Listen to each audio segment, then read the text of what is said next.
think it's also fair to say that Jim Brown is the template for people like LeBron James.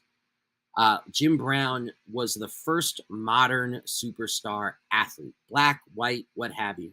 And I put him at a level ahead of people like Babe Ruth, for example.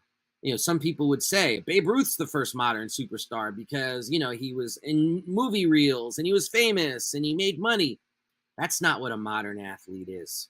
A modern athlete is somebody who uses the fact that they're the people who people pay to see to flex power in the organization. And Jim Brown was the first person to do that. He got Paul Brown fired. Paul Brown, a minority owner of the team at the time, and obviously the person who the Cleveland Browns are named after. And Jim Brown got him fired because he didn't like the way he was running the offense and didn't like the way he related to the players. He never, ever, and there's no evidence that Paul Brown held any racial animus. Paul Brown was actually one of the first integrators into the NFL during the color line, but he was very much that kind of top-down, authoritarian, not what we would call today a player's coach. And he had a tendency to release people who Jim Brown really liked. So, and Jim Brown was not above going in and demanding that players who'd been released get re-signed and having that happen. Jim Brown also, as part of this, he insisted, and of course he had the gravitas to do this, that the players on the team wore suits and ties on the road. Because he was like, we need to be taken seriously as men. We need to be taken seriously as businessmen. We're not just people who are out there to entertain the masses. Now, that's a very modern mindset. You think about, athletes today speaking about being moguls, speaking about being owners of teams, like LeBron aspires to be, like Michael Jordan. Yeah.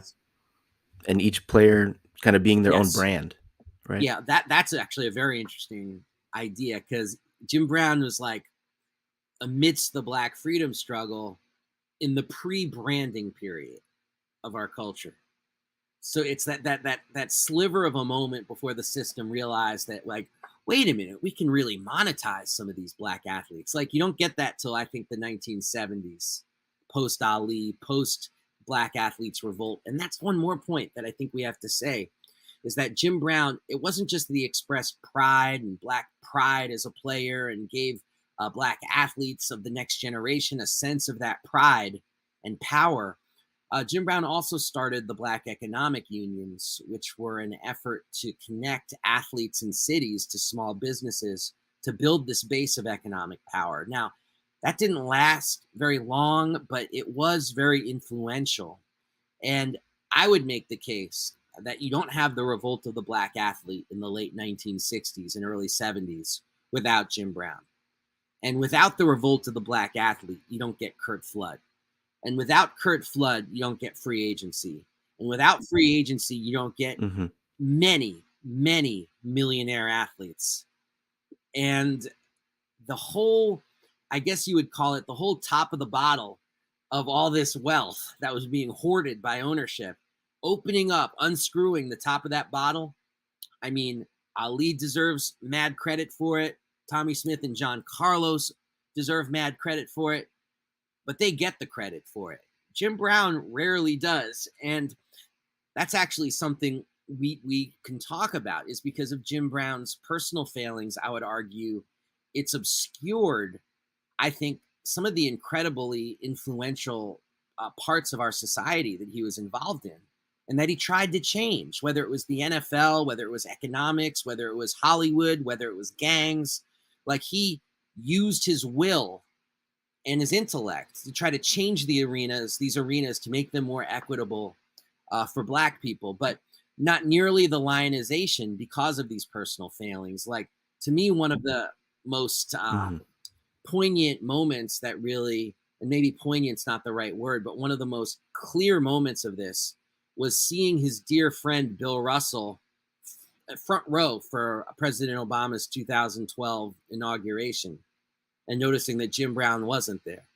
Barack Obama was the first president since, I think, Nixon, maybe Lyndon Johnson, who Jim Brown did not get a personal audience with.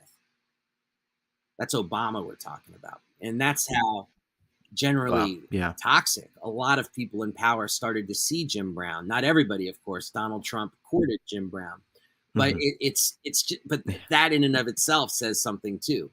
It's the whole get in where you fit in mindset a little bit, where Jim Brown was like to Obama, like, "Oh, you don't like me?